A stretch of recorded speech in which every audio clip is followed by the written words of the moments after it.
What's going on, everybody? It's your boy Broadway Joel, the voice of Dominican boxing. I'm out here in Minnesota.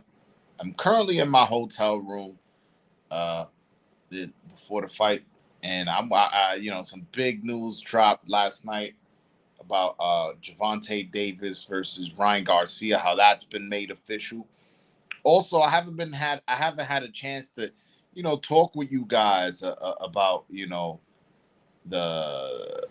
just everything that happened today at the weigh-in. I mean, last night at the weigh-in and my experience here. So I definitely wanted to come chop it up with my people, talk it out.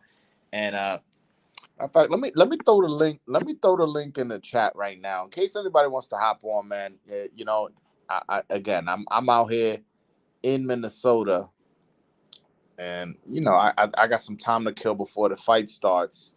So I'm in my hotel right now. I wanted to go live. I definitely wanted to talk about Tank Ryan as well as the fights tomorrow. I mean tonight, excuse me. So Elvis Rodriguez, as y'all know, he's fighting Joseph Adorno, man. Yo, at the weigh-in, I was surprised how much bigger Elvis Rodriguez was. I know he was the bigger guy, like he was the natural 140 pounder, and Adorno which he tried to say like, oh, he's really a 135 pounder, even though your last three fights been at 140, and you got a 140 regional belt. You got that IBF Latino, so stop fucking out here trying to cap. But anyways, uh, it's just like, Elvis was like a good 4 inches taller than him when they were doing the face off. Elvis was looking down on him. I'm like, whoa. And then when they started flexing and all that, Elvis just looks so much wider and bigger. He just looks like a way bigger guy. Uh, and I'm pretty sure now that they're both rehydrated. I'm pretty sure Elvis had to cut more weight to get down to 140 than Adorno did. So I'm pretty sure it's now he's even going to have a bigger size advantage. Uh, I'm looking forward to that, man. I'm looking forward to this fight. I'm surprised that a lot of people. I saw a lot of people, whether it be journalists or respected people, like they out here picking. Some people picking Adorno. Some people saying this is a 50-50 fight.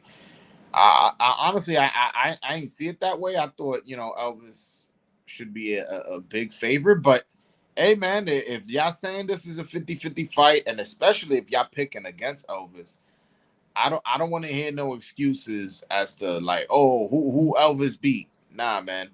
Who he beat? He beat the guy y'all was picking against. You know, the guy y'all was picking against. The guy y'all was saying this is a 50-50 fight. So I definitely I'm feeling it, man. I like the energy Elvis came to the weigh-in with.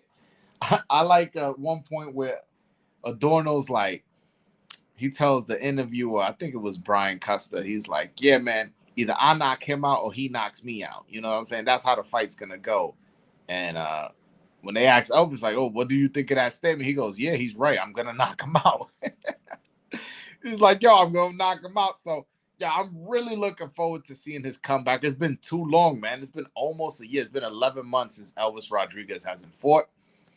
So I'm hoping Adorno comes in a little bit more aggressive. We've seen him move around and try to avoid fighting when he fought Michelle, and now he's fighting a big puncher in Elvis. So I don't know how him moving around is gonna be beneficial to him. So hopefully he comes to make the fight, and Elvis could get a nice sensational knockout, which I do think is gonna happen. To be honest with you, I think Elvis is about to make a statement out here, man.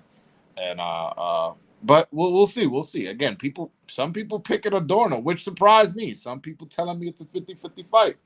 Again, that's news to me, man. I don't look at this fight this way, but again, I may be biased. I'm the voice of Dominican boxing. I may be biased, but moving on from that fight, and obviously I'll get back to it because I'm sure y'all gonna want to talk about it. Uh, uh, uh, that Tank versus Ryan fight. Yo, my man A Side's in the chat. Shout out to my man A Side Truth. Everybody go subscribe to his channel. But what I was gonna say. Oh, the Tank Ryan is finally announced. Uh, the never, like, a lot of people on internet was saying this fight was never gonna happen, and Al Heyman sabotages all big fights and all this. Ryan doesn't want the fight. He's just a TikToker, and Javante is, he's doing all this stuff, crimes to get out of the fight. All types of weird conspiracy theories people were going on in the internet as to why this fight wasn't going to happen. All have to eat their words, because the fight, apparently, from both sides have announced it. DAZN has announced it. Showtime has announced it. It's like it's official. If listen, I don't like that the fight's at 136. To be honest with you, I do wish that the fight was at 140, because I do think that honestly, I don't think Ryan Garcia is going to make the weight. Remember, y'all heard it here first. I do not think Ryan Garcia is going to make that weight. I think he's going to come in like at 138 and then be like, yo, I can't make the weight anymore, man. I can't cut down any more than that. Because, yo, that dude is big. Big. I seen him on Ellie Seckback channel. He had no shirt on. He was working out in the gym, and he just looks like a big boy. He looks like a fucking 54-pounder. You know what I'm saying? And I have a friend of mine from Twitter. His name is Hot Boxing Minute, and he told me he's that himself is 5'8", 160, and he said that he felt like this guy was bigger than him. Ryan was bigger than him and he's weighing 160, and he's 5'8" or something like that. So I just don't think that Ryan makes that weight. I don't. I think Ryan is not gonna last even a long time at 40. I think he's gonna, not gonna make this weight, and then probably fight one fight at 140, and then move up to welterweight. I just think he's a big boy. I think he hit his man strength. I think he hit his man growth. He's looking a little bit more muscular. He's looking more stronger. And I'm just going by physique and what I see on camera. I'm not going by how he's looked in the ring. Although he did look big against Fortuna, but when I brought that up to Michelle Rivera in our interview, he was like, but Michelle Rivera is a 126-pounder. Of course, he's going to look big to him. So I was like, I defer to him. But nah, man, every time I see Ryan Garcia on an interview or something, he just looks big as shit to me. I'm like, damn, that's a big dude. So I don't think he's going to make that 136 pound catch weight that they're saying it is. Jody, I see you talking. I saw DAZN announce it, and DAZN is definitely in partnership with Showtime. I saw Ryan announce it. I saw Tank announce it. So I would assume that, yes, that is announced. But one thing I will say, I don't like how they announced it. It's just a fucking tweet. Like, that's how you announce the fight's going to happen?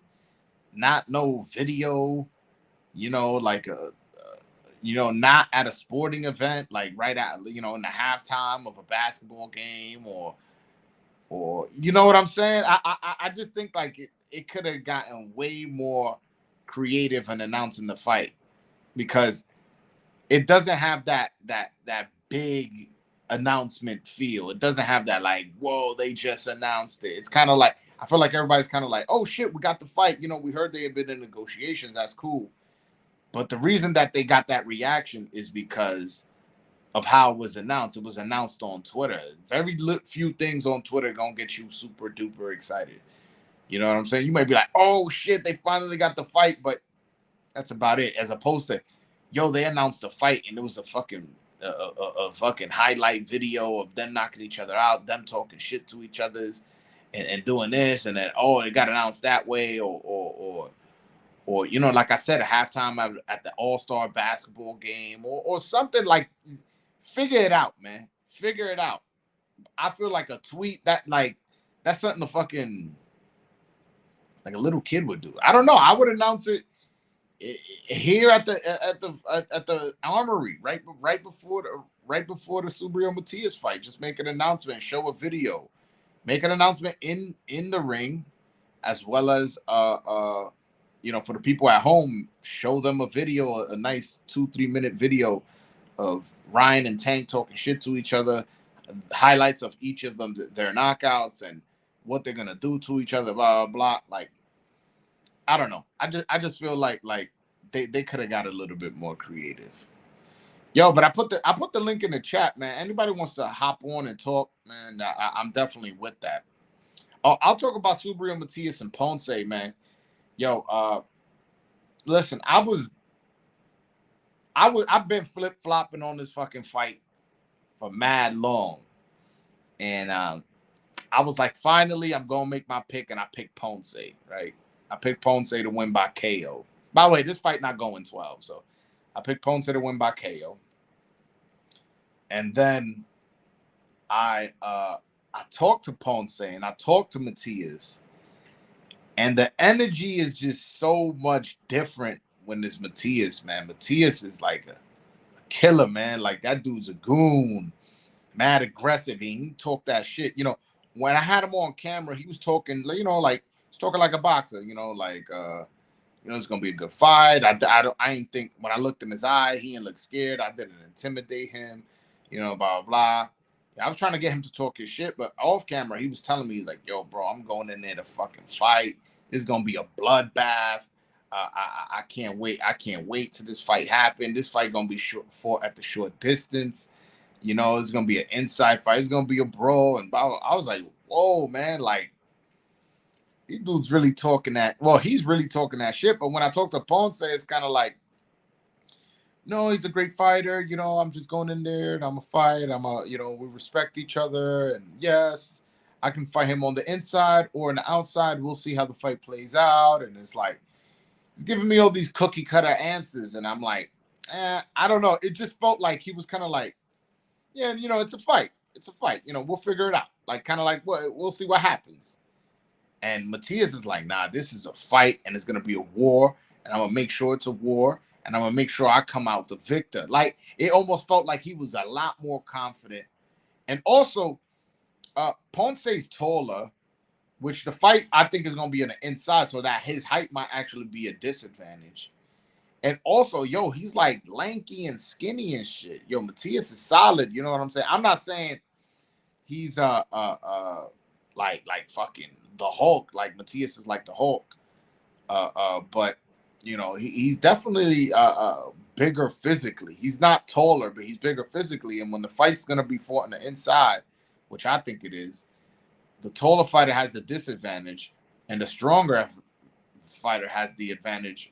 And Matias has both those. And I feel like he has the better experience. I don't know. I think I'm flip flopping back to Matias to win by knockout. But this shows how good of a fight this is gonna be. Look, I keep flip flopping. I'm somebody who's a knowledgeable boxing fan. I'm flip flopping.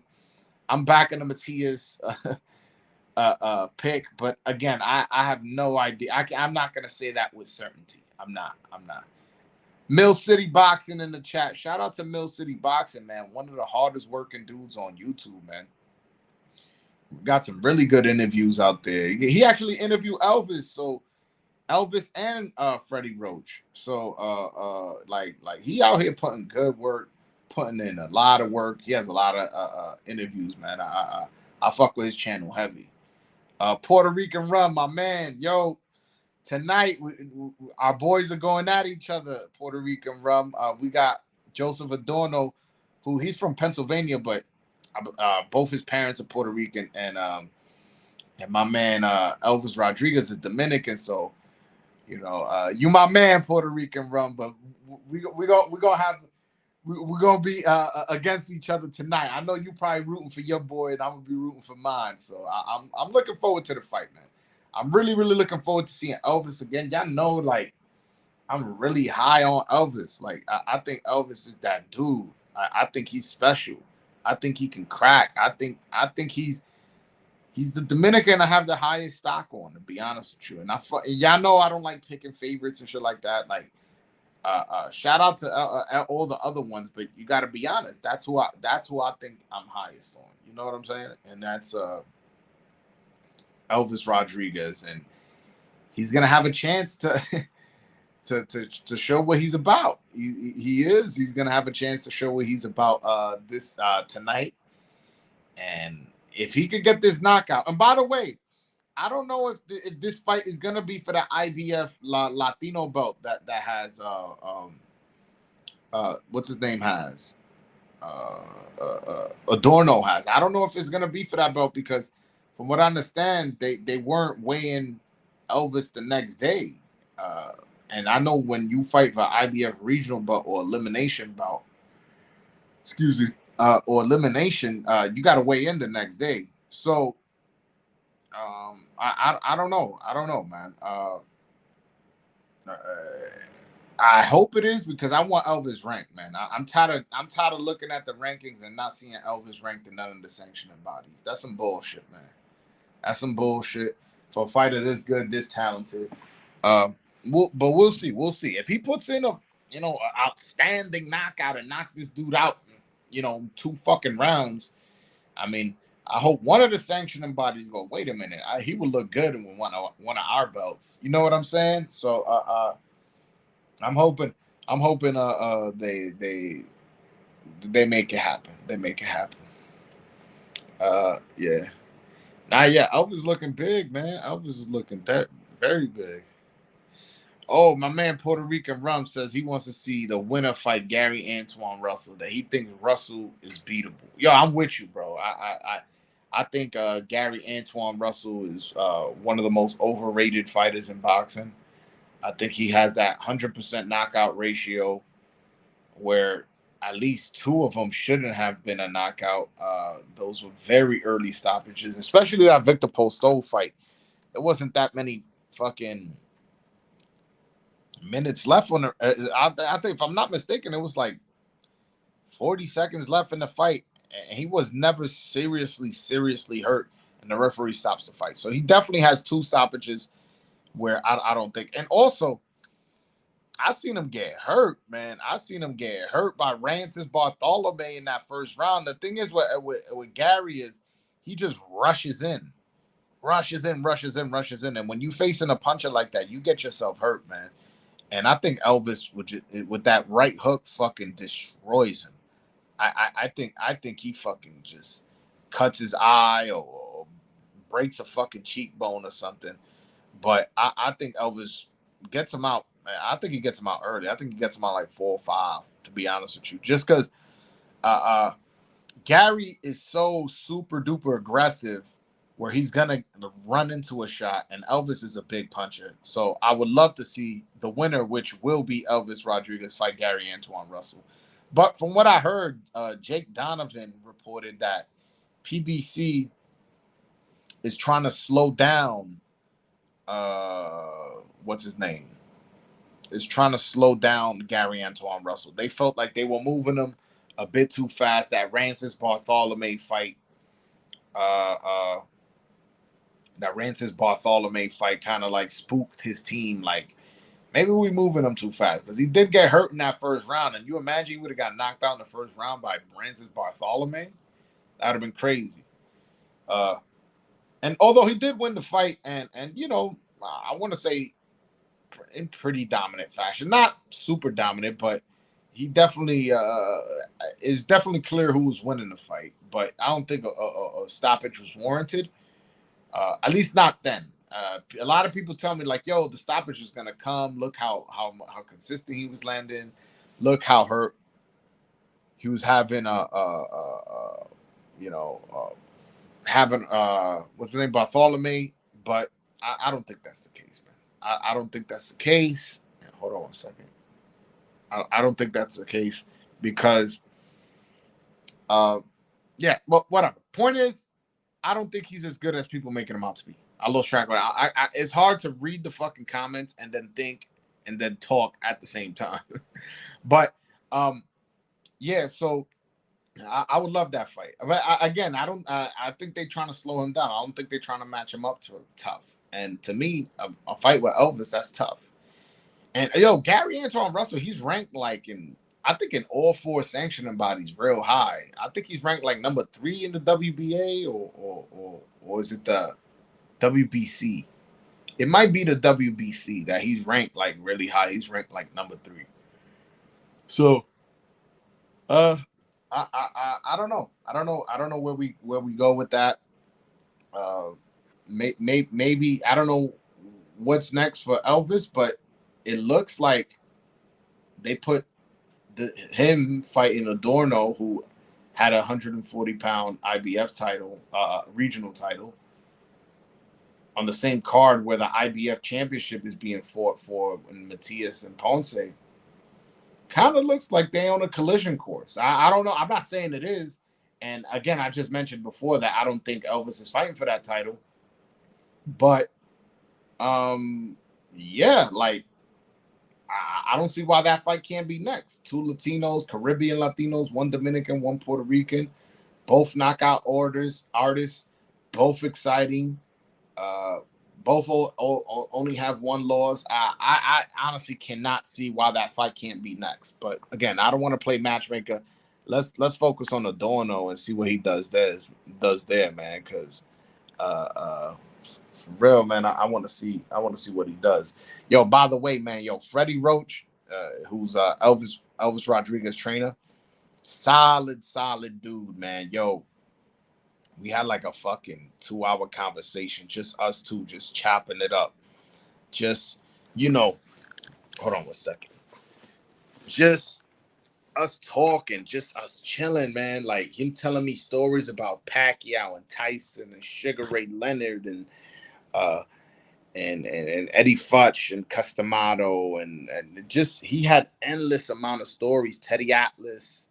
He was just telling me everything. Oh, this guy was like this. Oh, this guy, when they sparred, he got the better of him and this. I was like, whoa, man, like this dude was, and it was like for 2 hours, man. He really, I don't know if he, como que le caí bien. Like, I don't know if like he just liked me. Like, yo, this Dominican kid, I like him and shit. I gave him a Dominican boxing shirt. Shout out to my man, Freddie.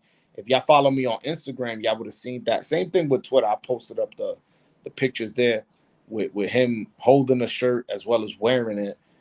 So shout out to Freddie Roach, man. I really like him. Really like him. Super cool dude. I actually interviewed him as well.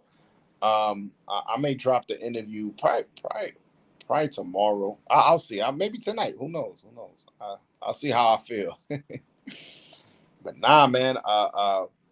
Yo, anybody? Hold on. Let me put the link again in the chat. If anybody wants to call in, man, I definitely want to chop it up. Whether it be about this fight, Elvis versus Adorno, or you want to talk, Matias Ponce, you got an interesting opinion, or if you want to talk that Ryan Tank shit, you know what I'm saying? You want to talk that, we could do that too. Karma, what's up? Yeah, man. Nah, my man Freddie Roach rocking the same shirt that you own. How does that feel? A legend, a Hall of Famer in Freddie Roach is wearing the same shirt that you own. And you too can own a shirt that Freddie Roach has, a Dominican boxing shirt, by going to www.broadwayjoel.com and rocking some of my gear. You know what I'm saying? Y'all can look good. This is a shirt Michelle got, Elvis got, Hector Luis Garcia got, Freddie Roach got, Broadway Joel got, the great Karma Serene got, my man A-Side, my man True from A-Side Boxing Talk got. There's a few important people that got this, that you want to look like them. You want to be as cool as them. I don't know if you'll be as cool as me, because listen, I'll be honest with you. You're going to buy my shirt, but your hair is not gonna look this good. Like that doesn't come with the shirt. I just want to let y'all know the hair is just unique, man. That's just me. This is it's just in my genes, man, my DNA. So, but I will say this, man, my shirts are quality. I see a lot of people, cheap people complaining, cheap or broke people complaining. I'm like, complain about the price, but don't complain about that means you ain't gonna complain about the quality, man. It's definitely a quality shirt. And also, I don't want no broke dudes wearing my shit. So if you can't afford it, I want you wearing it. News on De Los Santos. I actually spoke to Samson yesterday.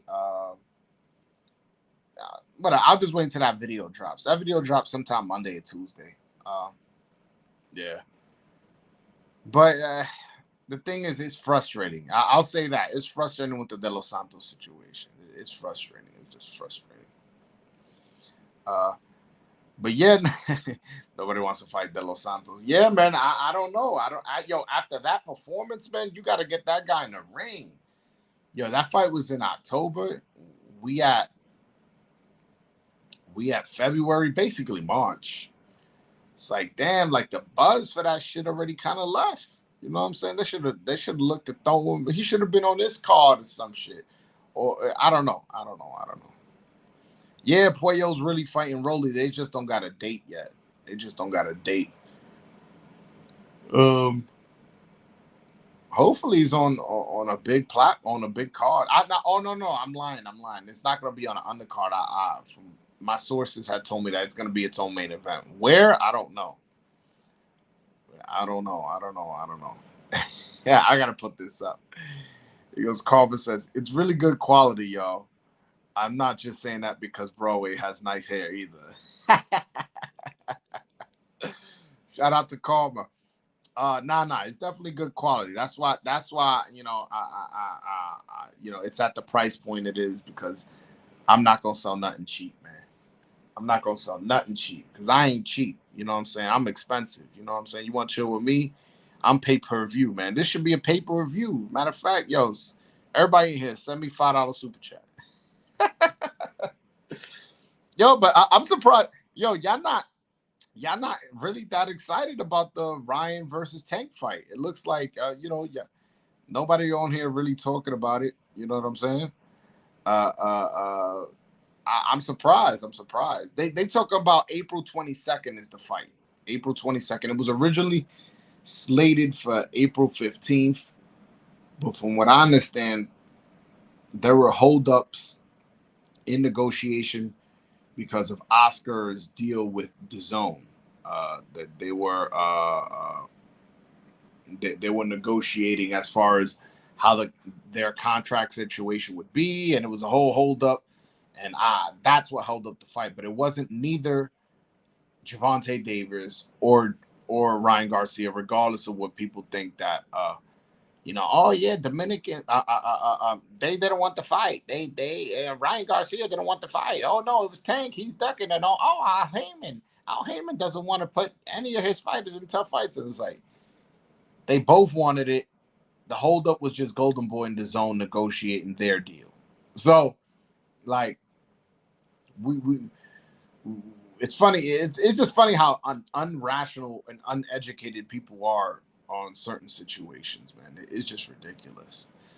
But I think it's an interesting match. Again, I just worry about that weight cut, man. I worry about that weight cut for Ryan Garcia. I don't think he makes that weight, man. I honestly do not think he makes that weight. And when he comes in at 138 or whatever, like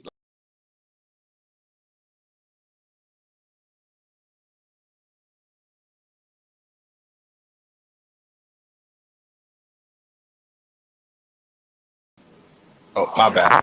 Yeah, but when he comes in at 138, 139, just know y'all heard it here first, man. Ryan ain't making that weight.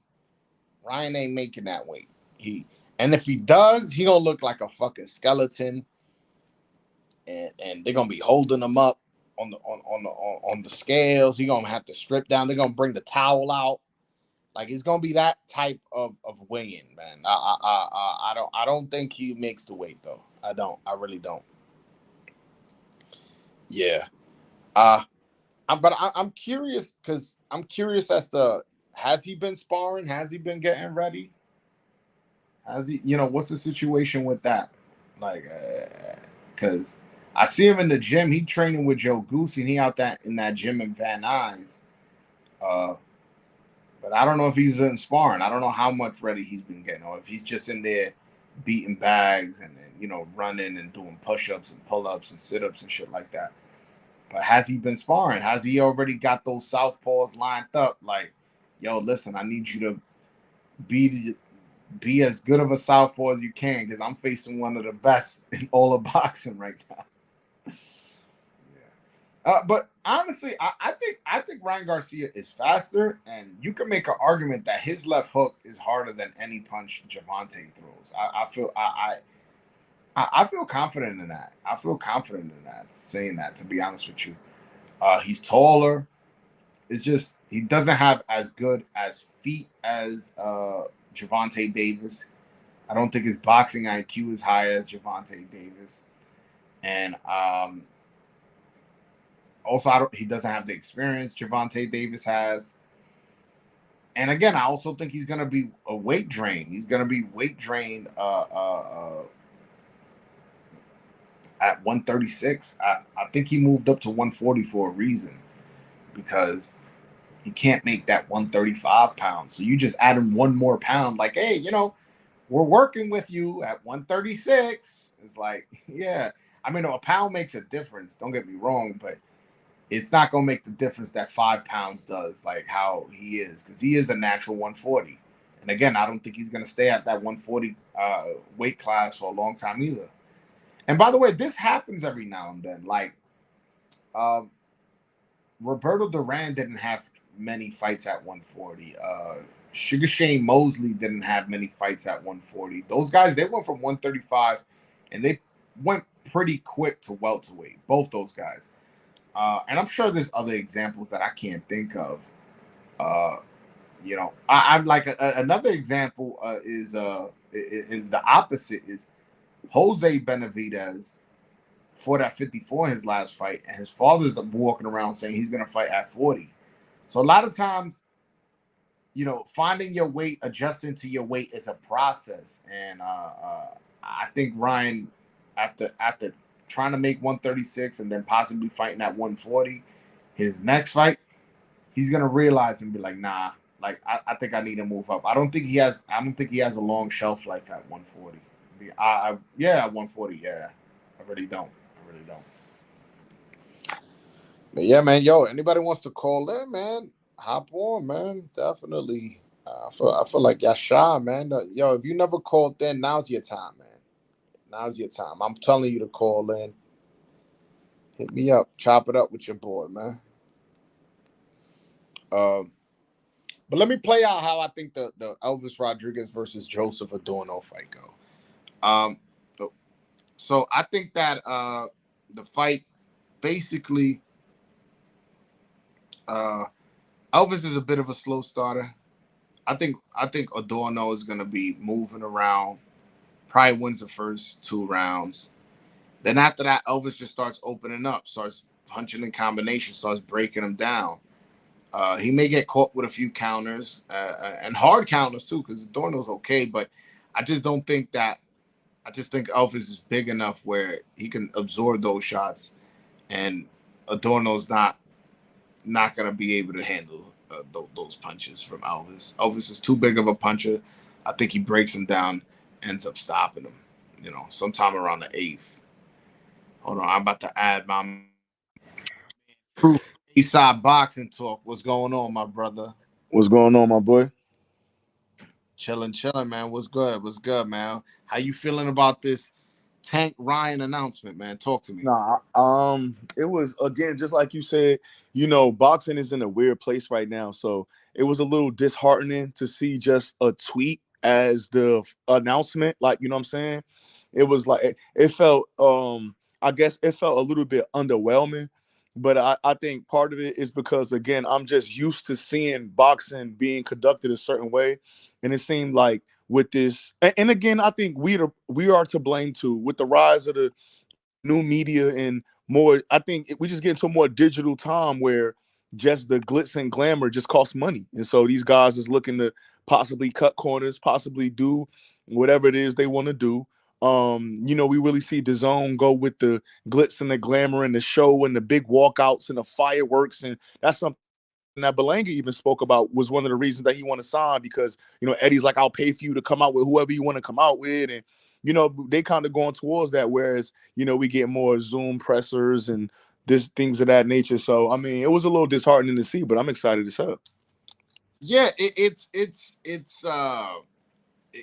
was weird. It's like the least amount of effort is being made to properly promote this huge mega fight. You know what I'm saying? It's like I don't feel like when the fight got announced, it had that big of an impact on social media as I thought it would. To be honest with you, had an impact. I'm not saying it didn't, but I don't think it had that big boom, where you can't fucking scroll Twitter or scroll Instagram, scroll Facebook without seeing a post about it or people talking about it. I didn't think it had that kind of impact. What do you think? No, I don't think it had that kind of impact either. But I don't think that that's gonna affect the. I don't think that's gonna affect the pay per view numbers. I don't think that's gonna affect the gate. I don't think it's gonna affect as we get closer and closer to that fight. I don't think it's gonna affect the way people start talking about that fight. Honestly, I still think it's a big fight.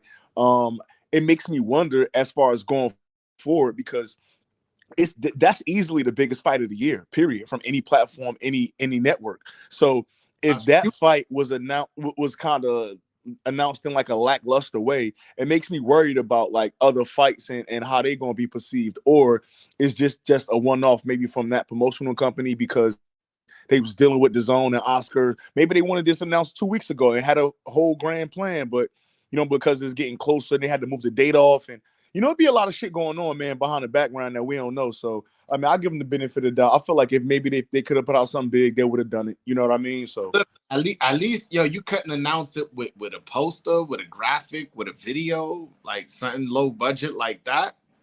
I mean, I I don't don't know. know, but then again, when you kind of go back and see, like, remember when we got the Plant and Benavidez thing, and that was kind of a big deal. I feel like that fight seemed like a more of a big deal than this fight. You know what I'm saying? But then again, you got two in-house guys. We had knew basically like a month or so after Caleb knocked out Darrell, we found out that that fight was happening.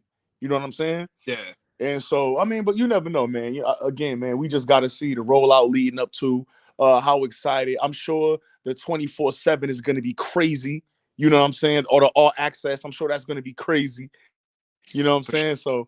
So again, we as soon as we see the first episode of all access, I think everything goes out the window, and we super No, I excited. think the press. I'm looking forward more to the press conferences because uh Javante, he's like witty. He's not necessarily a good talker, but he's witty. He has his one-liners and shit like that, and he likes to talk about how much power he got and stuff like that. But now you got a great talker in Ryan Garcia, and you really can't brag about your knockouts. I mean, because you got fighting another big puncher. Maybe you could brag about who you knocked out, and as opposed to who Ryan knocked out, but then Ryan could hold over him that he knocked out Fonseca out cold.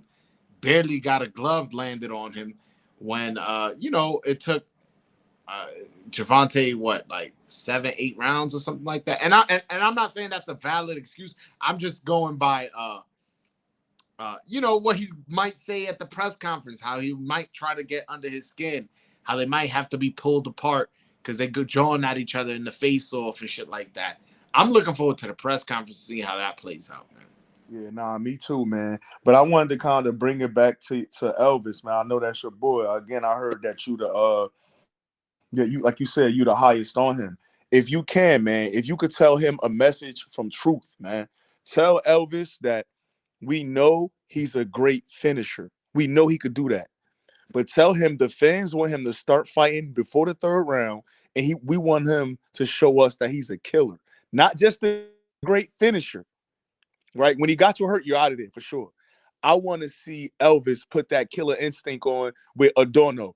Cut the ring off because Michelle couldn't against him for the most part. He kind of boxed around. Cut the ring off and go knock this motherfucker out. I mean, I'm not like I don't ever really like giving game plan No, no, advice. no. I'm just saying, but that's just not like a game plan, but friendly motivation. You know what I'm saying? Hey, this is what Not, we looking for. That's what not we looking you for, know man. why? Because I never want to be like tell him something, and I don't think he's gonna lose. But something happens, and then they go, yeah, but it was Broadway who was telling me to fight like that. I should have never listened to him, and it's like I don't know, man. No, I So feel you. I feel you. I feel you. but I will say this: he seemed very confident, very sure of himself. Uh, I already see Adorno making excuses, saying, "Oh, I'm not really a 40 pounder; I'm a 35 pounder." And if Adorno tries to box and keep the fight on the outside, he is so much shorter. He's like 3-4 inches shorter. He's going to be at a huge disadvantage Yeah. uh, against Elvis Rodriguez. And Elvis has been in training camp for like 6-7 months, just because I'm not even gonna get to that. But point is, he's been in training camp for a really long time. He's very hungry for a fight, and so I'm not too worried, man. But I do see people saying this is a 50-50 fight. Some people picking Joseph Adorno. I'm like, I ain't see nobody. I ain't gonna let you get away with that, man. I ain't see nobody pick a Adorno yet, man. nah. I On, ain't. on the Showtime boxing podcast, one of them dudes pick Adorno. I was like, Who's that? Who run that? it's Kieran Mulvaney and Eric Raskin. No, I never heard of those guys, man. Yeah, I'm like, what the like? Mm. But what? Hey, man, we'll see. Again, if this is a 50-50 fight, how some people trying to make it out to be, then I hope he gets a decision. I hope he gets the credit. I mean, I hope people go, oh shit, he beat Adorno, since Adorno's this fucking killer that Elvis got to worry about. You know what I'm saying? Nah, yeah, I don't know where that came from, bro. I don't. Yeah, I think my man got it. I think my man got it. He's ready. He's focused. He's out here doing his thing, man. Uh, I'm not too worried about his preparation. You know, his slow yeah, start. He is a slow starter, but I don't think Adorno is crafty enough to keep Elvis off him for, let's say, 7 rounds. Let's say he'll start opening up after the third. So for 7 rounds, he's gonna keep Elvis off him. I don't think Adorno's that crafty, and I think uh, Elvis is that big of a puncher where he can hurt him, where he can break him down and get him out of there. I got him stopping him in the 7th or 8th round, sometime around there, for sure, man. yeah. I could see that same thing, man. I could definitely see Elvis stopping him, man. But again, I just want him to show that killer instinct, man. A lot of these guys, and even when you get back to talking about guys like Ryo, for example. Now I Yeah. know he was a prospect on the come up, but a lot of people was really messing with Ryo because Ryo was out there going to get it. Now he may have some deficiencies, maybe his defense was lackluster, but every time he was out there, that young guy was giving 100% effort, and I think that was part of the reason why people was bringing him back. You know what I mean? It's only certain fighters that get to, I guess, have the, like, if them Olympians, they get the benefit of growing pains. A lot of these fighters that's, mid level or fringe or on the cusp, like, you have to start doing things that's gonna separate you, especially if you ain't come with this huge buzz. You know what I'm saying? So I will say that Elvis did have a huge buzz when he was on Top Rank. Let's be honest. no, yeah, for sure, and I would never take nothing away, for sure. I know he definitely had that buzz over there, but we here now. You know what I'm saying? And you know how everything is. What have you done for me lately? So No, you no, know, that's real true. yeah. So The main event, man.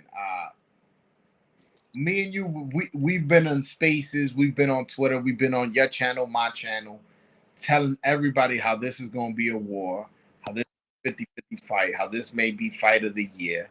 yep. Last I spoke with you, you were picking Ponce, but this is one of those 50-50 fights where there's been a lot of flip-flopping, including me. I'll raise my hand and say I've been flip-flopping too. I've switched. I now has finally picked my Matias by stoppage. That's my final pick, just based off the conversations me and him had yesterday. Same thing with the conversations me and Ponce had. But what is your breakdown of the fight, and two, who do you see winning? Well, my breakdown of that fight is, I think that Matias going to come out. They both going to meet in the center of the ring. Matias got like a lazy jab sometimes. I think Ponce's jab is a little bit more intentional. Ponce his hooks are very looping, right? And both of them, when they're getting hit, they revert to like this stagnant, or this they call it an inactive high guard. But the difference is, when if Matias is or not Matias, if Ponce throwing jabs, and Matias get to start holding himself with that inactive high guard, and Ponce start looping and going to the body, I think that he could really affect Ponce and really hurt him. Even remember the Lewis Rinson fight, he hurt Lewis Rinson real good with a in the first round with a body shot. Yeah. Now the question is Subriel is not Subriel, is Ponce's frame big enough to withstand the punching power of Subriel Matias. He has like he's not a one punch KO guy, but he's a thudding guy, right? And I Yeah. think they both of these guys, and this is why I say this is fight of the year. It's fight of the year because both of these guys have respectable power, not like one round I'm gonna knock you out power. It's accumulative power. So we may see a couple swing rounds. We may see a round where it looked like Ponce getting the best. We may see a round where it looked like Matias getting the best. But like I said, man, I think it's gonna be a war of attrition. But the fact that Jeremiah Ponce likes to fight at mid to close range and he loves to make that deposit to the body, I think is going to be a little bit of gas left off of Subriel Tank in the end. Not that he will gas out, but I think when he go to step on it, it's not going to be much later them later rounds. And I got Jeremiah Ponce with the 7th through 12th round knockout, man. Probably around the 10th or the 11th round. I think he going to take Subriel down, man. Oof. I mean, I listen. I love it. I love it. The way I'll do my breakdown. So the way I see it is the fight is going to be fought mostly on the inside. I feel like that's probably where the fight mostly is going to end up. And usually when fights are on the inside, it benefits the shorter fighter. And the shorter fighter in this case is Subriel Matias. And also on the inside, it those exchanges, it also benefits the guy who's more physically stronger. And I was next to Ponce. I was next to Matias. Matias is definitely a lot more solid. He got a lot more muscle on him, a lot more stronger, it looked like. Uh, so I think he has the advantage there. I also think he hits harder. I mean, the records show he's 18-1 with 18 knockouts. And I believe Ponce's 30-0 with 20 knockouts. So the records show he is the bigger puncher. Uh, I will say that Ponce does have a little bit of better defense, and that can make a difference, which is why I was picking him originally, and I flip flopped to back to Matias because I figured if there's a bunch of exchange and they're both breaking each other down, the little bit of extra better defense that Ponce might have may make a difference as the fight goes on. As a if me and you keep exchanging, right, and I'm landing 5 punches and you're landing 3, that's not that big of a deal. I'm just landing 2 more punches.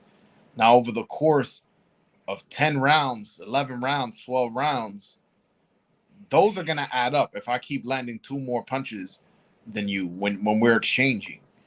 You understand what I'm saying? So that's why I saw it. But again, just me thinking like, yo, this fight's gonna be on the inside for the most part, and just me knowing that he's gonna be physically stronger, he's a shorter guy, and he's the harder puncher. I'll be like, shit. Like I just gotta put this dude. Nah, I'm with you, but just keeping for account with like there's some fighters, especially when they get the fighting out of that high guard position, and they usually find it with fighters from other countries. It's like if you look at Ponce when he fighting, man, it's almost like he got a hump in his back from how he's like scrunched over in his high guard. Yeah, Like you get what I'm saying?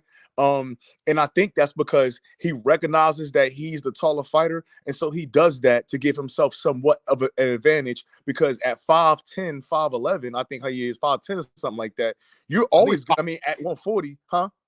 I think he's 5'11". Yeah, like 5'11", bro. You 10 times out of 10, you're the taller guy in the ring at 140 at that height. So I don't think that he isn't used to fighting guys that's shorter than him. This guy's a banger. He's an inside fighter. He's a brawler. Like this is what he come to do. You know what I mean? And it just depends on what kind of fight you fight. Again, Sebastian Fundora is a fucking huge guy, and he loves to mix it up on the inside. You know what I mean? So and he's always outlanding his guy on the inside. It's not like medium range to inside. Like he's fighting chest to chest, shoulder to shoulder. And this guy is 7-8 inches taller than the guy that he's fighting. And he's fucking landing hard shots. He's digging to the body. He's hurting guys. He's knocking guys out. He's making guys look bad. So yeah, I think this fight is for sure going to be a war of attrition. Like who could go the longest? Again, I do think it's going to be accumulation. I do think Subriel hit harder than him. But again, man, the way this guy go to the body, we never seen Subriel tired. And Ponce keep on coming too, man. So again, I just wonder how Ponce body's gonna stand up to Subriel and them combinations. But again, man, it's gonna be two guys in there getting hit. That's why I think this is the fight of the year. Yeah, I just know that Subriel's such a big puncher that they're gonna be exchanging, and it's gonna get to the point where Ponce is gonna realize he's getting the worst of it. He's probably gonna be like, you know what, I'm gonna sit this one out, and and honestly, if you see how Matias usually gets his stoppages, it's never really knockouts like where he knocking somebody out cold or the guy stays down for the 10 count. Uh, he usually makes them quit. He beats the shit out of you for 9 to 10 rounds, and then the guy goes in the corner like, you know what, I'm all right. I don't need to get out. Like it's happened at least. I want to say his last 4 fights. I could be wrong on that. Don't quote me on that, but it's definitely been a lot of his recent fights. He's been making dudes quit in the stool, and it's because how aggressive and how consistently he lands. Ponce's defense is not good enough for me to think that he's just going to be able to take these shots and keep coming forward and not either quit or show, cuts and bruises on his nose and to the point where the doctor or the referee has to stop it. Yeah, we're going to see. Like I said, I know. It's a 50-50 fight, man. Yeah. But there is no wrong answer. I'm not we're just debating because that, we differ. But I'm not gonna sit here and say, yo, like, fuck out of here. That's a terrible take, or nah. This is a 50-50 fight, and I see anybody winning this at any moment. Hold on, let me Chris, what's up, man? My Dominican brother, haven't talked to you in a little bit. How are you, sir? I know you've been gone, man. Yo, you Haitian, right? Yeah, I'm on the other side of the island that you guys don't like, Yeah. Nah, come on. Don't do that. I love you, buddy. Fuck with you. But my man, A-Side Boxing Talk, his name is Truth. A-Side Boxing Talk. He's Haitian, too. He has a YouTube channel, man. Go support that, please. Baby. Fuck up, manger. Nigga, aí, man. No corner, man. Neg no Jersey, me. Neg lá. No, I'm in Freeport. I'm in Long Island, though, actually. Okay.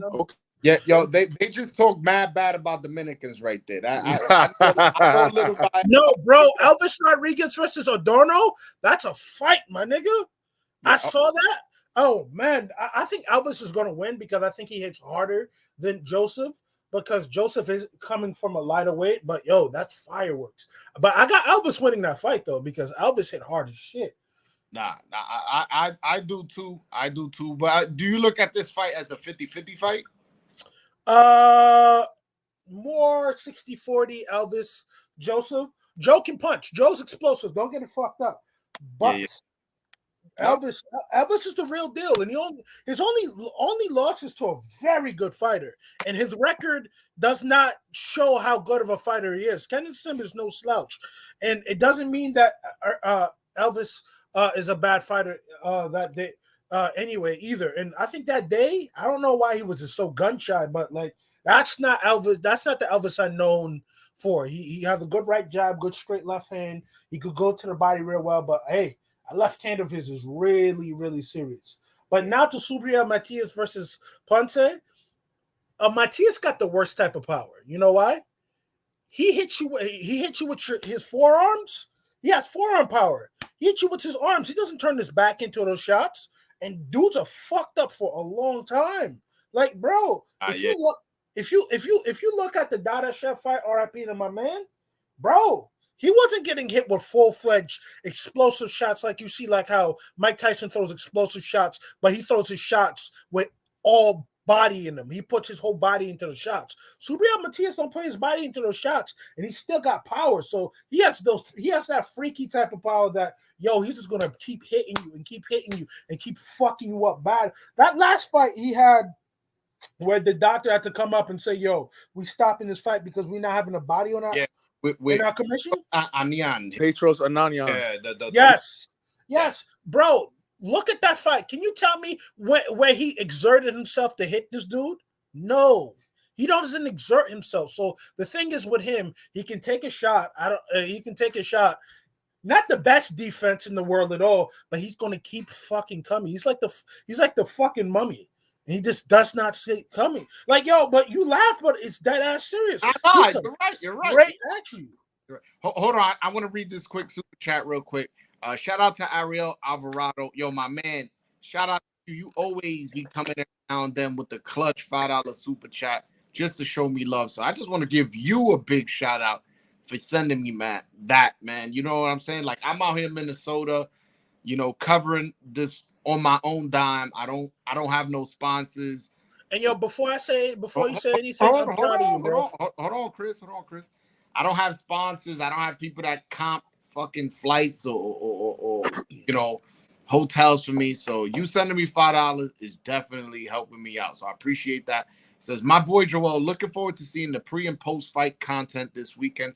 Keep grinding, brother. Hashtag Brooklyn, and he puts a Dominican and Puerto Rican flag. Let me tell you something, bro. I've been seeing you, man. I'm happy for you. I'm proud of you, dog. You outside. You putting the brand out there, and you just putting foot on the ground. You outside. You really interviewing these fighters. You interviewing people, and you doing your damn thing, man. You're doing your damn thing. I'm happy for you, bro. Real talk. I'm happy for you.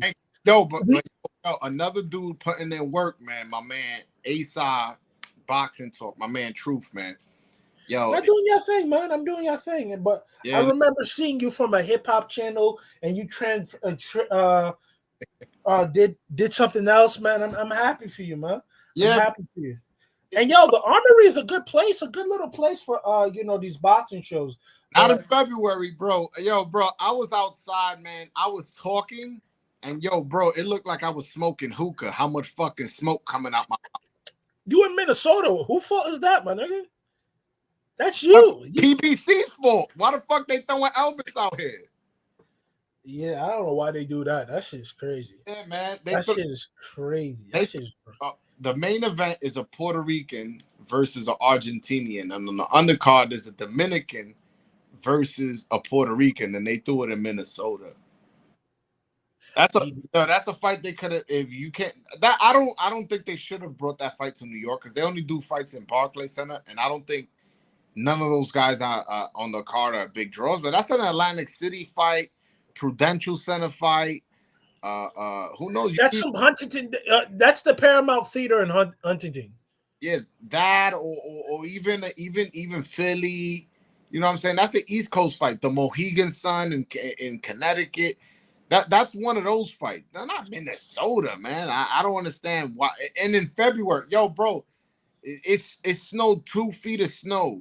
It snowed from Tuesday to Thursday, and it was totaled up to 24 inches of snow, bro. I landed Friday. I'm like, damn, man. So I don't understand why they. And by the way, Adorno got in yesterday. So I don't know why, man. I know they want to train where they want to train where it's comfortable for them.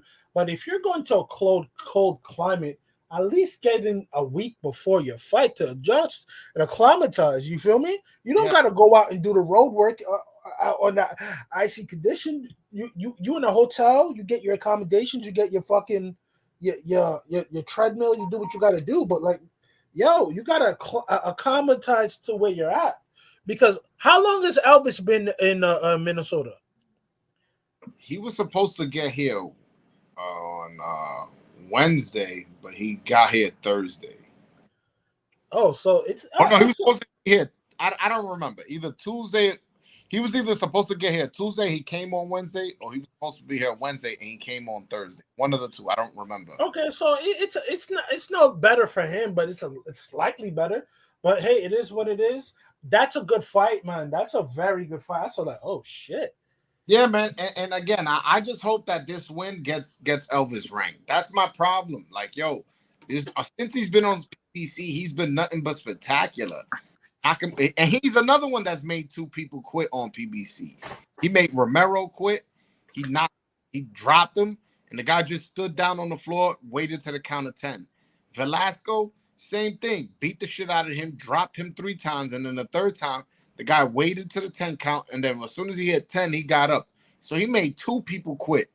I'm like, yo, this is a motherfucking star, man. You gotta put this dude in position, keep him active, keep him on a fight in New York on the East Coast. then go That about. would be something when with his former promoter, but his former promoter jumped the gun. His former promoter. I liked him on. I liked him on Top Rank. I wish. Well, I obviously, wish Bob Arum didn't I jump never the lost. gun because Bob Arum got that New York scene on lock. So like he would have definitely got him that fight because you gotta remember Bob Arum was getting fucking Edgar Berlanga shows in New York all the damn time. Yeah, he I could don't know. And Bob Arum could have been on the Teofimo undercards. He could have been on the undercards. He could have been on all these fights that he be putting the better BF versus Joe Smith. All these New York fights, he could have been there and made a name for himself. And again, I already started the community, the Dominican community. They already fucking with me. All I gotta tell them is what section we buying, where we going, where we sitting. Bring your Dominican flag. Go buy a Dominican boxing shirt on BroadwayJoel.com and go wear that. You know what I'm saying? I know you Haitian, but bro, support, bro. BroadwayJoel.com. Come on, Chris. Damn. I got you, but I fuck with you. You know I fuck with you. I know you fuck with me. I know you. But yo, bro, I ain't gonna hold you. Yo, keep building that brand, B. Keep doing what you're doing. I know you're gonna do that, but keep building that brand and keep being objective about this boxing shit, man. I'm telling you, it's taking you far, man. And I know you're not gonna let the money fucking change you and shit, my nigga, because you already know what money is and you already had money and it's not gonna change you. But I'm telling you this, man. This card is a really good card, man. This card's a really good card, man. I mean, I just who else is. What's up? Oh, I'm gonna let you finish. I'll ask you a question afterwards. No, I was saying I don't understand why the co-main event is fucking Jamal James versus Paul Meta. Like, I don't know. Jamal James is from Minnesota. You know how that is. Yeah, but bro, like you put him co-main event, just put him to open the fight, to open the TV portion. But motherfuckers ain't gonna stay. Hey, that's your promoter, man. That's what the promoter gets you, man. You know, he a Louis DeCubas guy. He from the city. Remember, it came back when all that stuff was happening with Michael Fox. It came about that the owner of the Armory, you know, he was a part. I mean, it was a lot of that stuff. A lot of them guys out there in Minnesota was mixed in together. So, you know, with his guys, you can't expect to see Jamal James on nothing less than the co-main out there, just like my other man, David Morrell. And also, you gotta remember, Jamal James won a baby. I saw David Morrell out here. Yeah, he's a dangerous motherfucker. Hold on. I got somebody knocking on my door. Yeah, y'all can talk amongst yourselves. Hold on. I think that. Yeah. Yo, bro, Asa, David Morrell's a dangerous motherfucker, bro. When I saw what he did to your Boston Newly, man, I said like, yeah, those the type of motherfuckers you don't let him beat on a dude like that and think shit gonna be sweet. That man ended that man's career, and like nobody thought like, yo, stop this fight.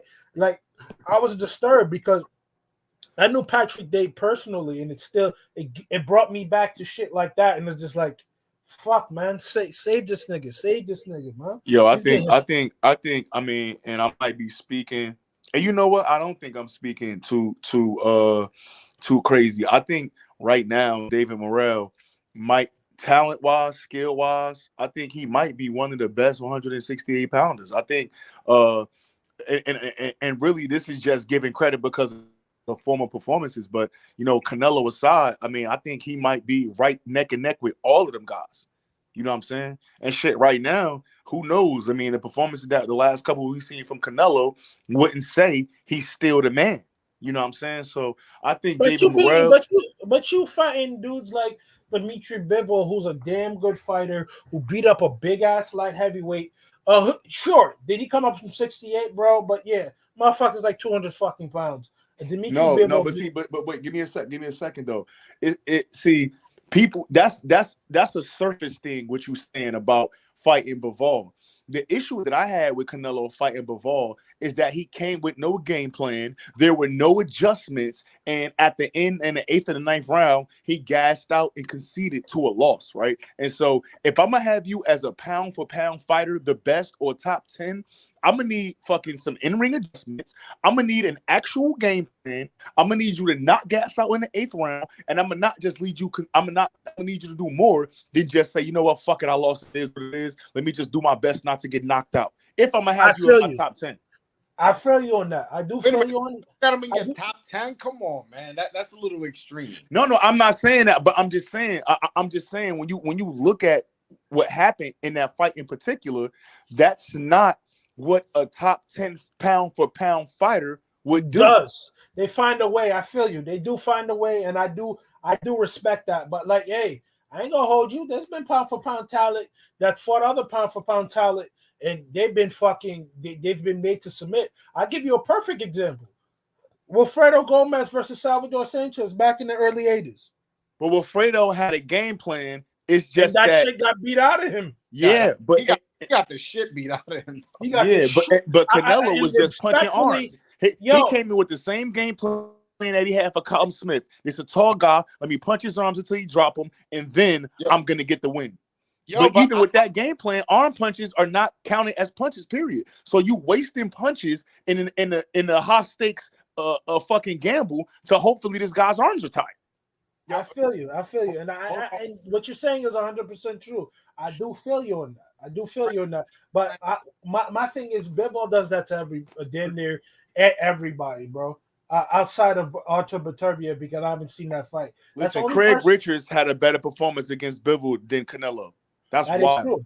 That's but Craig Richards ain't some shit though. Craig Richards Richards is a fucking light heavyweight. Canelo's not a light heavyweight. Man, Canelo was one thing. I like that you said that, because the difference between Craig Richards and Canelo was a former light heavyweight champion. So either we're going to talk about cherry picking, or we're going to talk about a former light heavyweight champion moving back up to the weight and not getting it done. Come on, Broadway. A natural 135, man. I mean, cool. It is what it is. But what A-Side says is 100% true. What I'm saying is, he said, well, Craig Richards had a better performance against Bivol than Canelo, and I said, all right. I know he's a natural light heavy, but at the end of the day, and I'm not saying that. Of course, of course, I expect Craig Richards to have a better performance. That's not what I'm saying. What I'm saying is, well, if he does have a better performance, we also got to add context to it. Honestly, I think the height advantage and the style that Bivol had was way too much for Canelo. I don't think Canelo. But do you think Craig Richards would have beat Kovalev? That version of Kovalev, I think so. Actually, no, come on, stop. No, I don't. That's what I'm saying. Here's why. If this guy Alvarez could hurt him, what makes Kovalev, bro? We gotta say that he's a former. He is, bro. He's the former. Was that WBO? What belt was that? Oh, BO. Yeah, he's a former WBO light heavyweight champion, bro. Listen. If he would have won, they would have said the 2-time the light heavyweight champion in the world. Here's why I give you a retort to that, A-Side. You got to understand this. Hey, prior to the Canelo fight and the Anthony Yarde fight, he wasn't looking good after the fucking Andre Ward fight. He was spotty. He got knocked out by Lydia Alvarez, who only had like 12 knockouts at the time. So there was very much so that Kovalev could have got stopped by a guy who had slightly more pop than Lydia Alvarez. Let's not think that. Remember, he did get stopped. Let me count down the fights after Andre Ward up to Kovalev, right? No, I know that wasn't prime Kovalev. I'm not saying that, but I'm still not going to disregard the fact that Kovalev was the champion at 175, and Canelo went up there and knocked him out. Not only that, Kovalev gave Canelo a good fight. I don't remember my scorecard, but I think I had Kovalev winning or even or something. Yeah, it was damn near even. Yeah, you're right. Yeah, Kovalev was putting in work that fight, so he just got clipped with a knife. I think he was gassed out, was a little bit like, and fucking Canelo. The turnover of how hard that fight with Anthony Yarde was, I didn't like that. I never liked Canelo fighting Sergey Kovalev, because we all knew if Kovalev had a good long rest where he can recuperate properly, Kovalev beats Canelo. I don't care what anybody says. I've always maintained that. I knew why Kovalev was chosen at that time, because he had a very tough fight. He almost got stopped by Anthony Yarde. People fail to realize if Yarde had a couple more seconds, Kovalev may not make it out that round. You feel me?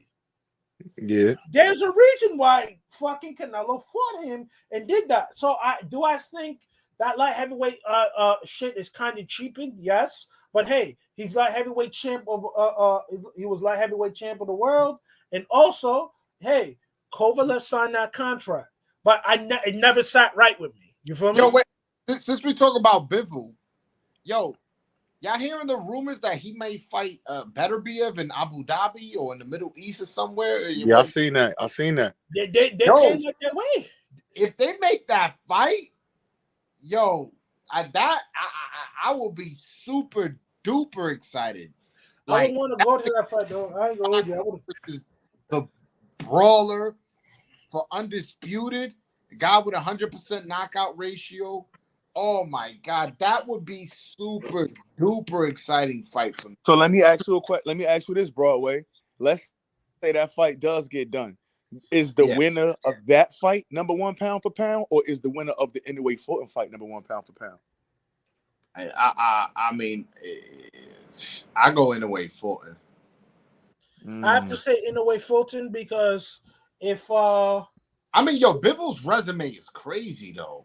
Like, yeah. And then you got another guy with 100% knockout ratio too. Yeah, that damn, like, because Bivol, yo, look, he beat Pascal, Canelo, Joe Smith, Lennon Castillo. Yup, early. Yup. Who else? He beat Chilemba, right? You adding Beterbiev. Oh, Zurdo. Yup. Yeah, like then you would be adding Beterbiev. Like his resume would be stupid crazy. Yeah. Colin Johnson. He also beat Joe Smith Jr. Knocked him out in like what 2 or 3. Who else? Yeah. He got Vozick on his shit. Vozick, bro. I ain't gonna hold you. Marcus Brown.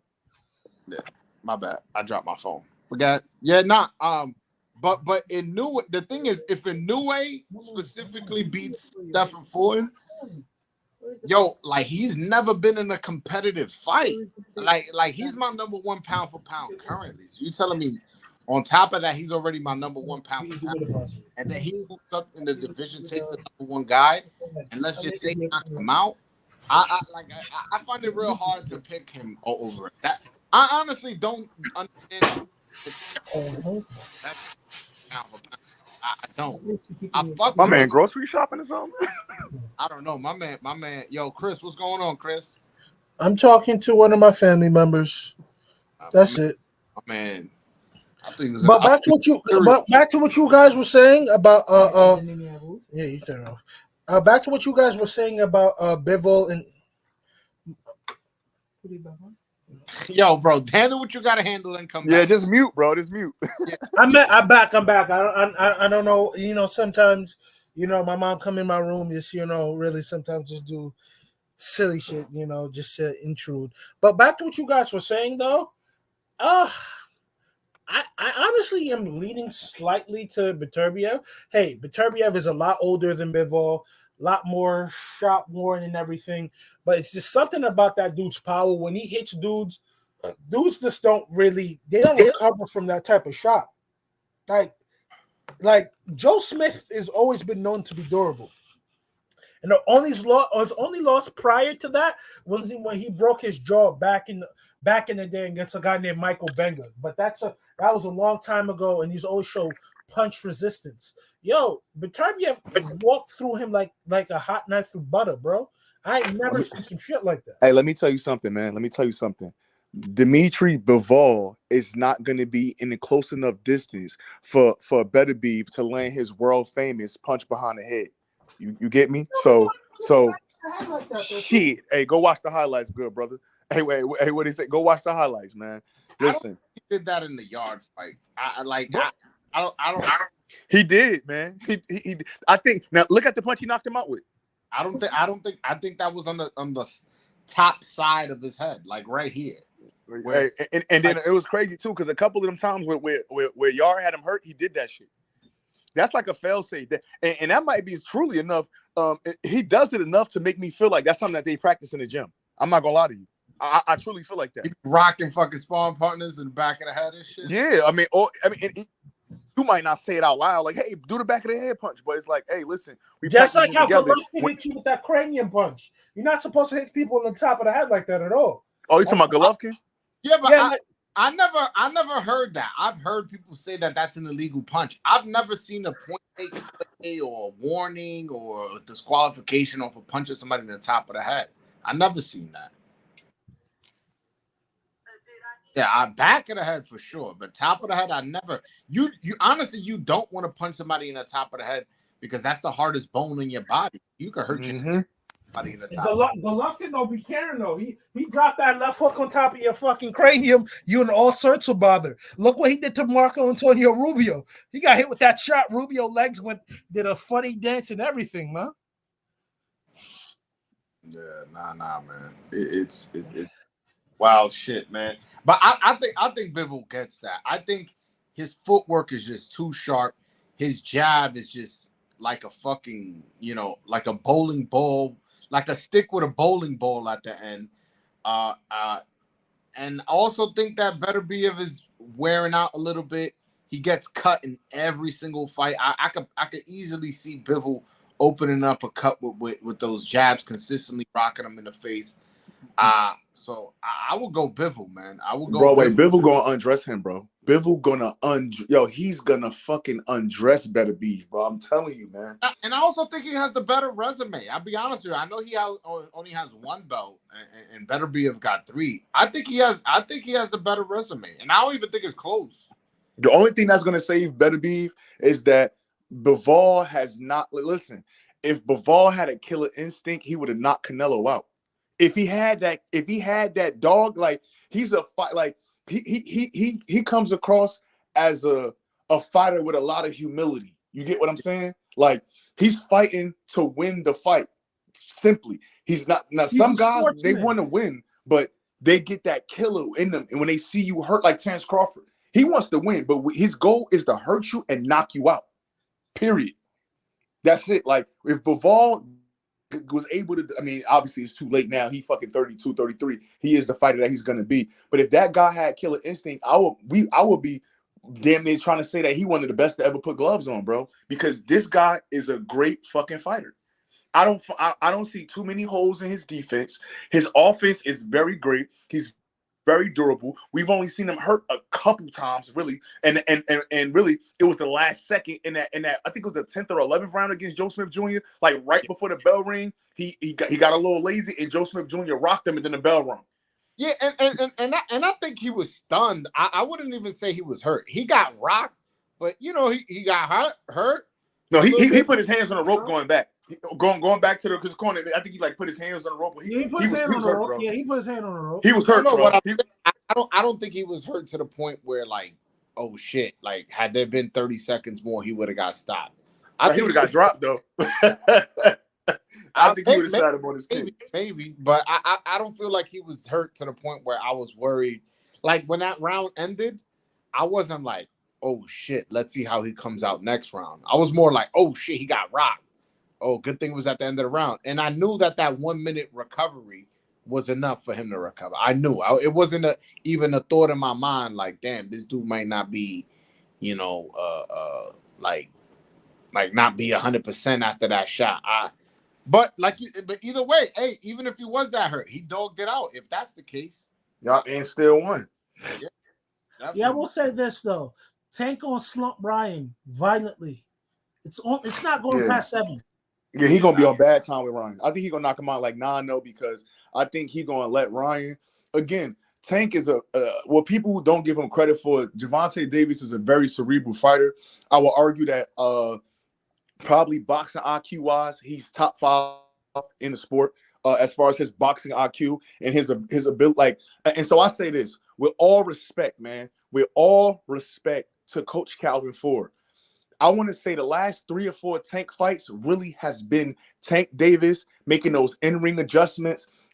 Sometimes you watch him, he coming back to the corner, he looking around. It doesn't seem like he's paying attention. He's looking for his people in the crowd. He doing all of this, and then he come back in the next round, and it just get like every round, it's a step up, a step up, a step up. And so next thing you know, you in his mitts, and that's it.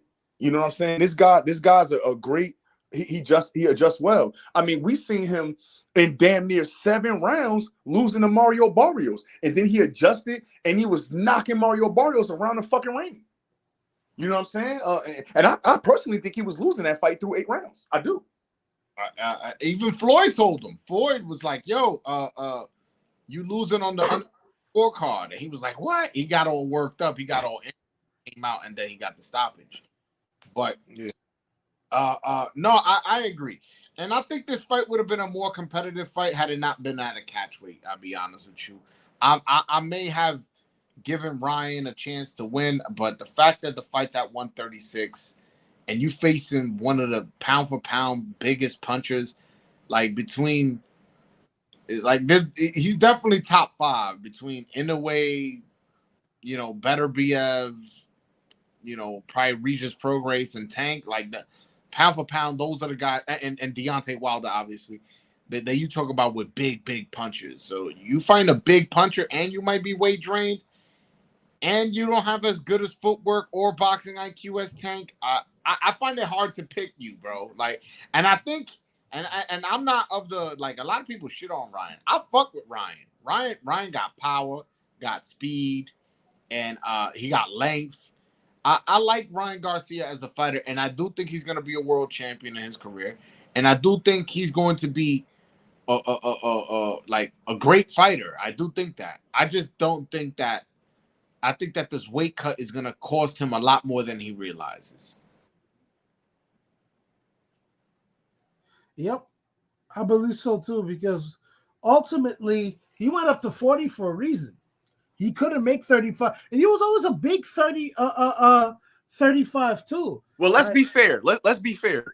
The fight with Fortuna was at 40 because he couldn't make 35. We got to get particular, because remember, Fortuna was the one that asked for that fight to be at 139, not Ryan. So I think Ryan was okay with that fight being maybe not at 135, but close or closer to 135, or maybe the 135 limit. And Fortuna, who was not in shape, and it showed clearly during the fight, he's the one that asked for that fight to be at 139. So I do think he'll have issues making a weight for sure, but I'm not gonna say that he would have a harder weight cut than like a Devin Haney would have to make 140 or something like that.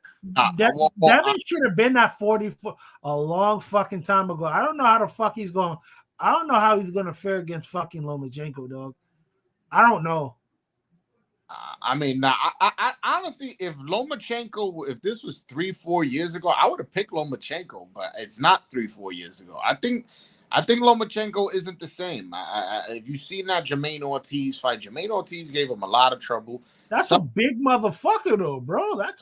He's bigger than both. So is Haney. So that's what I'm saying. So I felt like he had trouble then. And he's only getting older. That inactivity because he was at war. I gotta go with Haney based off the fact that he's younger. He has a sharp jab and he's a great boxer. But I'm gonna pick Haney. But again, if Loma was younger, if this was the Loma that fought Linares, that fought Tio, that fought Luke Campbell, I would have picked Loma. But it's not that Loma, so I can't say that Loma that fought Tio because he fucked Fortio with a fucked up shoulder. I don't want to hear that shit, man.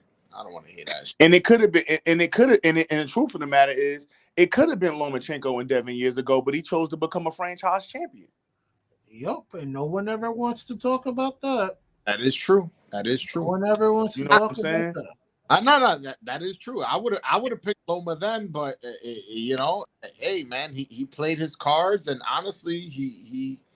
And during that time, that's when Bob Arum chose to let us know that Devin Haney signed with the wrong promoter. So if your fighter took a franchise championship belt, and I'm not even sure if Devin was the full-blown mandatory yet, so I'm not even going to say that. But if your fighter took a franchise belt, and we hear that fighter's promoter say, "Hey, you signed with the wrong guy," well, I don't think he's saying that for shits and giggles. You get me? And he had to sign with the right guy in order to still get undisputed. Oh yeah. Boxing, fucking Bob Arum playing boxing chess at 3D, bro. This dude was he really out hustled, out maneuvered, outclassed fucking Eddie Hearn on that the belts. I can't say that. He just had the majority of the belts, man. That can happen to anybody. That's what Don King was doing, though. That's just an old boxing trick. You know who he outclassed and outmaneuvered? Daniel Kinahan. He did him bad. He did Kinahan bad because let me explain to you. Bob Arum said the reason why I stopped messing with Daniel Kinahan is because he tried to do strong arm tactics, and he said, "Yo, we don't do that over here." And all of a sudden, Daniel Kinahan has the United States government on his ass, and people who are associated with Daniel Kinahan can't make it into the fucking America. And y'all think that was just by coincidence? Bob Arum is not to be fucked with. Gotta remember, this guy was a tax attorney working for the IRS, and I think he did some work on the Kennedy report when Kennedy got assassinated. So this is the person we fucking with. So Bob Arum can do that to literally anybody. You feel me? Nah, I don't know. It's just how he got him, and it's a multiple fight deal. No, he did that because at the end of the day, Bob Arum was on some like, let's keep it a buck. He wasn't going to work with Eddie because Eddie exposed a lot of the shenanigans he was doing in terms of like the heavyweight the title fights and everything. Like, I ain't gonna hold you. A lot of the American promoters don't rock with Eddie because Eddie out here really doing numbers. Like the Saudis don't rock with Arum and fucking Frank Warren like he doing all that shit in UK, all that shit in Saudi Arabia. That don't mean that's not big bag shit. He only does big business in America with Canelo. So, but hey, at the end of that's still big business, bro. Let's not act like I could do big business with Canelo. What is he accomplishing? Nah, bro. Let's not do that, bro. Like in the UK, that dude's making stupid bank, and let's keep it a buck. Oh, yo, those UK gates be so low. These dudes don't be having $1 million gates in the UK. Okay, bro, that's a myth, bro. They be paying a lot to watch Joshua. They paid a lot to watch Joshua fight Klitschko. No, they don't, bro. No, they don't. Hold on. I got some people. Y'all know I'm a Dominican channel, so I got some people asking me about Elvis. I had already spoke about Elvis, but I'll break it down for you two guys. So basically, I see Elvis maybe losing the first couple rounds, maybe the first 2 rounds. Because Adorno's going to he's a slow starter, and I feel like Adorno's going to be not willing to engage. And once Elvis starts opening up, I feel like he's going to be closing in, cutting the ring off, touching those guys up, touching Adorno up, and breaking them down and probably getting them out of there around 7 or 8 rounds. I don't think this. But he has to be careful. Adorno is very explosive, and he's very good with the catch and shoot, though. That's one thing I do really know about Adorno. Yeah, but I'm not saying, fucking Elvis is gonna pitch a shutout, but I can't picture him getting knocked out. I can't. I'm sorry, I cannot. I'm not saying get knocked out. I think he might get stunned if he fuck around and play. I don't remember when he fought Michelle. He caught Michelle with a nasty right hand. Joseph Adorno did, and Michelle just kept fighting. Michelle, it was like boom, and Michelle just landed a right hand of his and kept wanting to fight. I'm like, oh shit, like, yeah, maybe he hits hard at 135, but this 140, man, you facing a big boy. Know what I'm saying?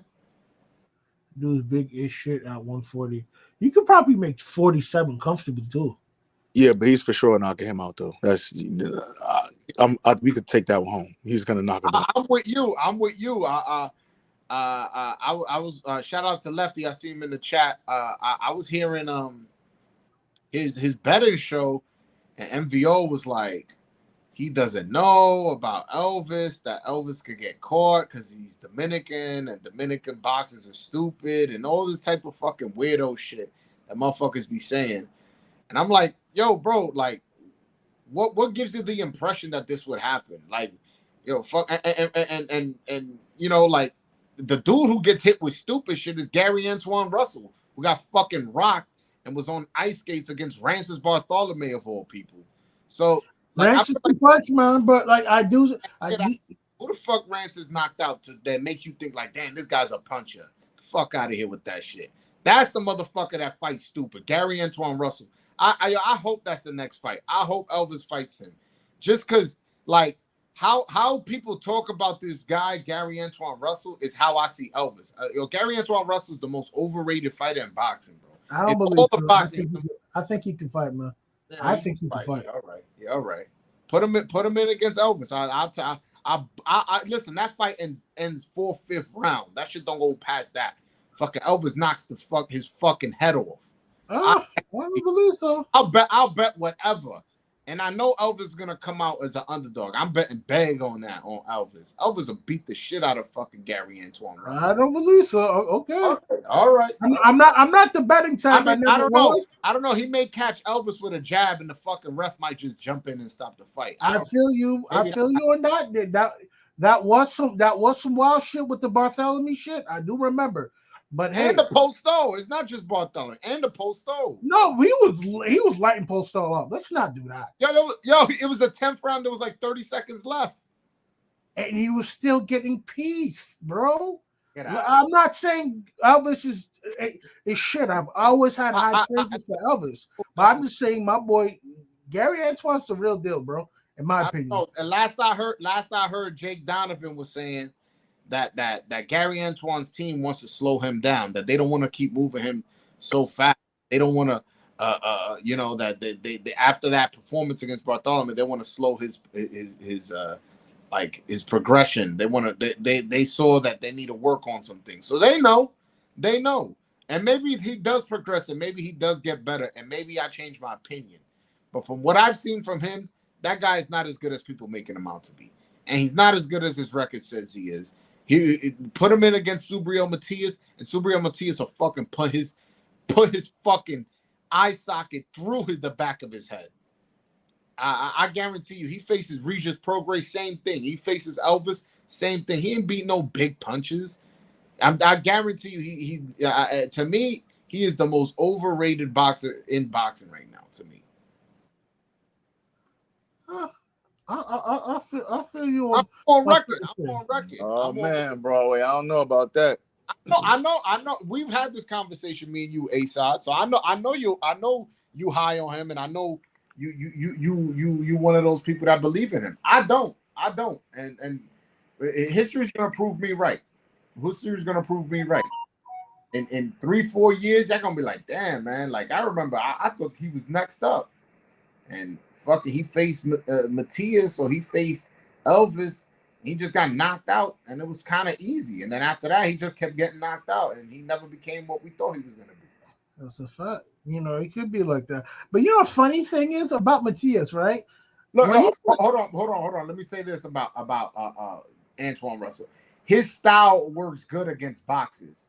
I'm saying he doesn't beat punches. No punch. He's never going to be like a big, serious puncher who has a good amount of decent boxing skills. He's not beating Prograis or Matias and none of those guys. He's not. But go ahead, my bad, Chris. But like Matias, when he fought Dadashev for the diamond belt, and that was supposed to be a WBC eliminator. So why did he not fight for a title right after that fight? I know it was controversy in what happened to dude, but like that was like, yo, why did they not give him that title fight immediately afterwards? You feel me? Man, you really rely on these sanctioning bodies, bro? Like, you know how they be. You know how it be. The only reason why I agree with you on that one is because a motherfucker died. But, like, yeah, that was some bullshit. So you're saying because he died, he should get a fucking title shot? No, that he died, it's because he didn't get a title shot because homie died. Nah, but I don't think that was a final eliminator. I don't remember if it was an eliminator or not, but I'll take your word for it. But if he didn't get a title shot, it's because he wasn't a final eliminator, because the WBC mandatory was Jose Cepeda. So they have ordered the WBC mandatory. It was Regis Prograis and Cepeda. They fought for the vacant belt. They have moved along the line. And I don't know when that was. They might have had another mandatory defense off that too. Who did? I believe Ramirez had that belt. Who did he beat up for that belt? I don't know. Which belt? The WBC. Ramirez. He beat Cepeda for the vacant, right? Yeah. Yeah, so there you go. There you go. So that they've moved along that WBC. So I think you might be wrong. I don't have my. There's no way I can. Originally, that's what I thought it was, but hey, who knows? But I know Dadashev was high in the WBC rankings, though. Yeah. Hold on. I'm uploading something right quick. I'm about to. Yeah. So who got you pissed about the Dominican fighters? Who's talking that greasy shit that got you so mad? Nah. It's some dude from Twitter. Nah. Like he's my man. I'm just talking shit. But I ain't like how he said like, oh, he's dumb. He just may run into a shot. When we see Gary Antoine Russell really doing that just on a regular, like that's what he does. That's his fucking shtick. And nobody calls it out. They just want to talk about his knockout percentage and shit like that. You know what I'm saying? Yeah, do I think he's hyper aggressive? Yeah, I do. We think he's hyper aggressive. I think he's very careless with his defense. And if he doesn't correct that, he's gonna Hey, Broadway, Jose Ramirez had beat Amir Imam for the vacant title. Oh, so there you go. Oh yeah, I remember that. I thought Amir Imam was going to be that dude, but once he lost to fucking Granados, I did too, man. I thought Amir Imam was knocking motherfuckers out. Cold too. You remember when he knocked out Jed Robinson on Showbox? That boy sleeping. Yes. Punching nigga through the ropes and shit. I remember, like my friend Pat, RIP to him. He said like, yo, that was one of the hardest punches dudes I faced in the amateurs. He said like, yo, he stopped me in the amateurs, bro. I won the Golden Gloves with a fucking headache because of this dude. Niggas said like, yo, what the fuck? Like, yo, I feel like how come you take like a break? Nah, because the Golden Gloves was right afterwards. So I had to suck that shit up. I was like, damn, bro. That's how hard that motherfucker hit. That motherfucker cracked, man. But when he took that loss, I was like, yo, it's just one loss. He'll be all right. He'll come back. But he never was what he was before that loss. I don't know if he lost something or if I just made a bad assessment in talent and he's not as good. I can't even say that because I honestly think his training setup. He was a very shoulder roll based type of guy. And that style, the only way you really gonna get the best out of that style is you gotta go to people who teach that style and as good as that style. Stacey McKinley is not gonna teach you that style. That's Stacey McKinley. I don't know what he does. Like outside of Mike Tyson being Mike Tyson's trainer and fucking with Don King, I never see Stacey McKinley really train any good fighters like that. You feel me? Yes. So like he was rocking with Stacey McKinley, and I said like, yo, what the fuck is like? What are you doing, bro? Like he needed a better team. Nah, for sure. But yo, guys, I'm about to end the live. I'm about to head over to the Armory. I'm about to go watch these off TV fights and shit.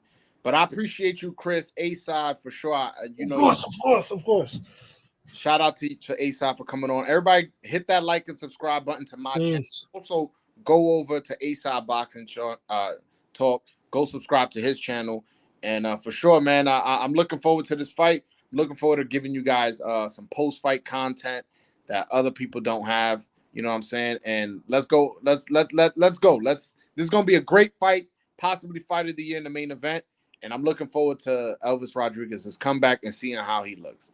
Anything you want to say, A-Side, before I go? Hey, Broadway, man, I will be doing a live watch party tonight, man. So if y'all, whoever's on here, man, please do me a favor. Go ahead and subscribe to my channel. Turn the notification bell on. A-Side Boxing Talk, same logo is there. I'll be going live at 8:30. We'll be talking some boxing, and then we'll go directly into that that Showtime card. And we're gonna have a live fight party for the fight of the year, man. So let's do it. There you go. So if you want some commentary and you don't want to hear the commentary from Showtime, you just put the fight on, mute the TV, have my man A-Side playing on your phone, on your laptop, or your tablet, and you can have that experience and you can interact, whether you want to call in and break down the fight with him, or if you just want to be in the chat talking your shit, man. So definitely, again, hit that like and subscribe button to my channel and go over there to his channel and do the same. But all right, guys, until next time, man. Peace. Peace.